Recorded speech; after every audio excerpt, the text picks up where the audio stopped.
Assalamualaikum warahmatullahi wabarakatuh dan salam sejahtera. Kita terus dengan melihat subtajuk pelaksanaan dasar ekonomi baru di EB. Okey. Dalam tajuk 8.2 ini, bab 8 kata 5 pelajar, kita akan melihat apa yang kerajaan rancang dan kerajaan buat bagi mencapai matlamat dasar ekonomi baru.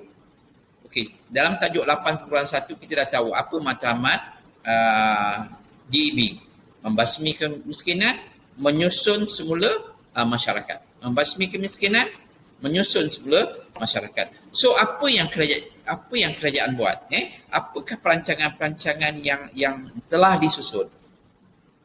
Okey, pelajar. Kalau kita melihat ayat Quran ada menyatakan bahawa sesungguhnya Allah tidak akan mengubah keadaan sesuatu kaum sebelum kaum itu sendiri mengubah apa yang ada pada diri mereka. Bermaksud, kita tidak bolehlah nak bersungut, kita tidak bolehlah nak berputus asa, kita tidak bolehlah mengharapkan perubahan itu berlaku sendiri. Kita mesti mengubahnya. Kita mesti berusaha. Dalam konteks yang perkataan yang lebih mudah, kita mesti berusaha. Dan yang kerajaan buat ini adalah usaha-usaha yang dibuat oleh pihak kerajaan. So nanti kita akan lihat berbagai usaha-usaha yang dibuat oleh pihak kerajaan, meningkatkan taraf hidup,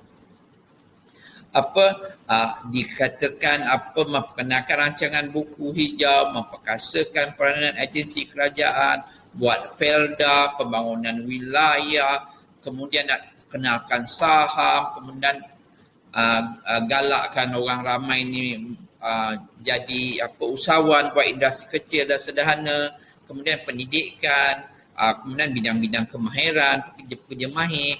Jadi sekarang mesti ada dua pihak. Apa yang kerajaan buat, dan pihak yang kedua adalah rakyat. Bagaimana rakyat menyambut usaha kerajaan ini? Apa respon rakyat? Okey, kerajaan berusaha, tetapi sasaran sebenar adalah pada rakyat. Bergantung pula kejayaan, jaya atau gagalnya DEB atau dasar-dasar lain kerajaan, bagaimana sambutan rakyat. Dan juga bagaimana keberkesanan dasar kerajaan ini. Kadang-kadang dasar ni lemah dari segi dasar. Kadang-kadang dasar ni dah cantik. Dan dasar ini dilaksanakan oleh pelaksana. Ada agensi, ada kaki tangan kerajaan yang melaksanakan. Kadang kelemahan pada kaki tangan. Kelemahan pada pelaksanaan. Dasar dah cantik, pelaksanaan tak cantik, tak jadi. Dasar cantik, pelaksanaan cantik, rakyat tak memberi kerjasama, rakyat attitude tak cantik, dia tak jadi juga. Okey?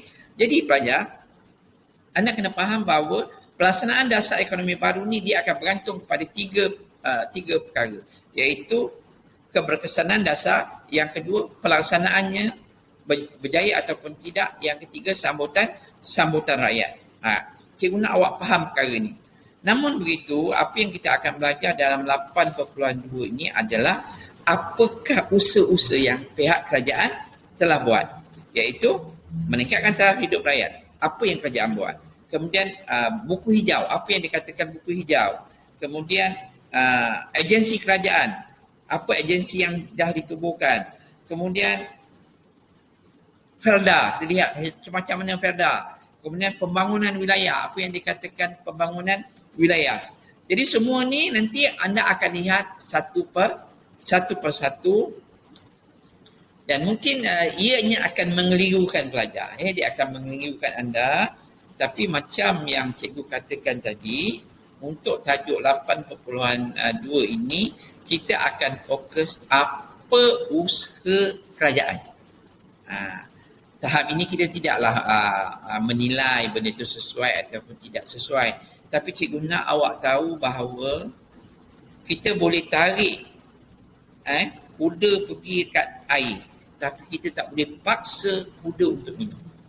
Kerajaan boleh buat macam-macam usaha, tapi kalau pelaksananya ada kelemahan, pelaksananya buat main-main, ataupun sasarannya rakyat sebenar itu tidak menyambut dengan sikap yang positif, ia tak akan berjaya juga.